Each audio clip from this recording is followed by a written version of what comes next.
আসসালামু আলাইকুম ওয়া রাহমাতুল্লাহ।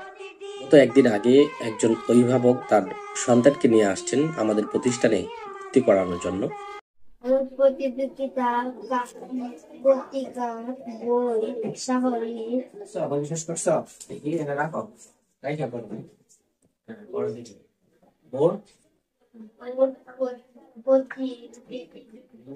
পত্রিকা না কোন?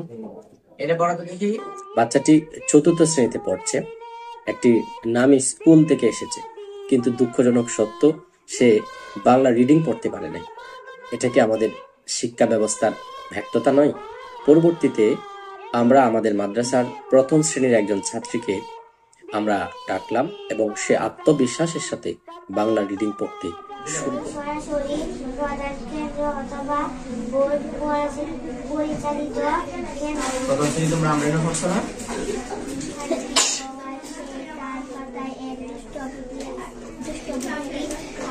মনে মনে ভাবতে লাগলো কিভাবে মুক্ত অভিনয় করে একটু তমাশা করা যায়। যে বাবা সেই কাজ। এই বছর কোন ক্লাসে ভর্তি হইছো? কোন ক্লাসে পড়ছো? প্রথম শ্রেণী। এর আগের বছর নার্সারি। কোন জায়গায় পড়ছো নার্সারি? আমাদের দর্শক, এই যে পার্থক্য, এটা কিভাবে সম্ভব? কারণ আমরা শুধু নামের জন্য শিক্ষা দেই না, আমরা আমাদের শিক্ষার্থীদের প্রকৃত শিক্ষাই শিক্ষিত করি, তাদের পড়ালেখা এবং বোধগম্যতা গড়ে তুলি। প্রতিটি শিশুকে আলোর পথে এগিয়ে নেওয়াই আমাদের মিশন।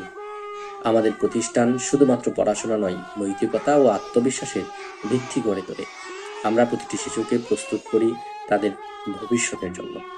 আমাদের এখানে বাচ্চারা যেভাবে পড়াশোনা করে, তারা প্রথম শ্রেণীর পরেই বাংলা রিডিং পড়তে পারে, তারা কোরআন শরীফ নিয়ে নেয় এবং তৃতীয় শ্রেণীর ভিতরেই আমল সূরাগুলো মুখস্থ করে ফেলে এবং সেই সাথে শুদ্ধভাবে পুরো কোরআন পড়তে পারার যোগ্যতা অর্জন করে। মহিলা মাদ্রাসার সংখ্যা নেত্রকোনায় প্রচুর, কিন্তু আসলে মানসম্মত মহিলা মাদ্রাসার সংখ্যা আশেপাশে কয়টি আছে একটু খোঁজ নিয়ে দেখুন। পঞ্চম শ্রেণী পর্যন্ত পড়ার পরেও বাচ্চারা কোরআন শরীফ পড়তে পারে না, বাংলা রিডিং পড়তে পারে না। এই গ্লানি তাদেরকে সারা জীবন টানতে হয়।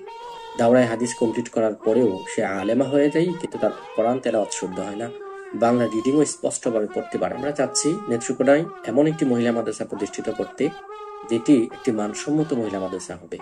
পড়াশোনার ক্ষেত্রে কোনো কম্প্রোমাইজ করা হবে না, শিক্ষার ক্ষেত্রে নিয়ম শৃঙ্খলার ক্ষেত্রে কোনো ধরনের কমতি রাখা হবে না, যা বাচ্চাদের ভবিষ্যতে প্রভাব ফেলতে পারে। সম্মানিত ভাই ও বোন, আপনার কন্যা সন্তানকে এমন একটি প্রতিষ্ঠানে দিন, যেখানে সে শুধু পাশ করবে না, সে শিখবে, ঘুরবে এবং এগিয়ে যাবে। আসুন আমাদের সাথে যোগ দিন এবং আপনার কন্যা সন্তানের ভবিষ্যৎ গড়ে তুলুন। আমাদের প্রতিষ্ঠান জামিয়া বোরহানিয়া আপনার কন্যা সন্তানের শিক্ষার সেরা ঠিকানা। আসসালামু আলাইকুম ওয়া রাহমাতুল্লাহ।